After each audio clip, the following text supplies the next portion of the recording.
শীত এখন পুরোপুরি জেঁকে বসেছে আয়ারল্যান্ডের অলিগলিতে। শীত আর পিঠা বাংলাদেশি সংস্কৃতির অবিচ্ছেদ্য অংশ।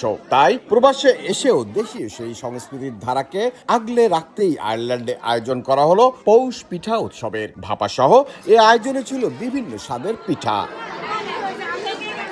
একদিকে পিঠাসহ দেশীয় খাবারের ধুম, অন্যদিকে দেশীয় গানে মুগ্ধ হয়ে পুরো সময়টি দারুণভাবে উপভোগ করেন আগত প্রবাসীরা। বিদেশে থেকেও যে আমরা একসাথে বসে সবাই এইরকম একটা পিঠা অনেক রকম পিঠা খেতে পারছি। বাংলাদেশের যে শীতের পিঠা যে বাইকটা সেটা পাওয়ার জন্য মূলত এখানে আসা।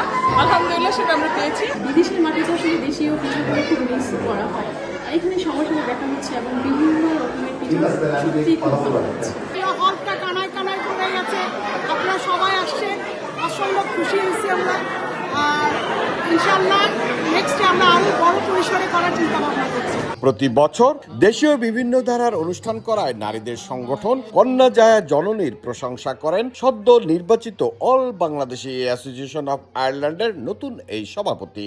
আমাদের বাচ্চারা, ভাবিরা এবং আমরা সকলেই খুবই আনন্দের সাথে এনজয় করি, সকলের সাথে দেখা হয়। কয়েকশো প্রবাসী বাংলাদেশি এই আয়োজনে যোগ দেন।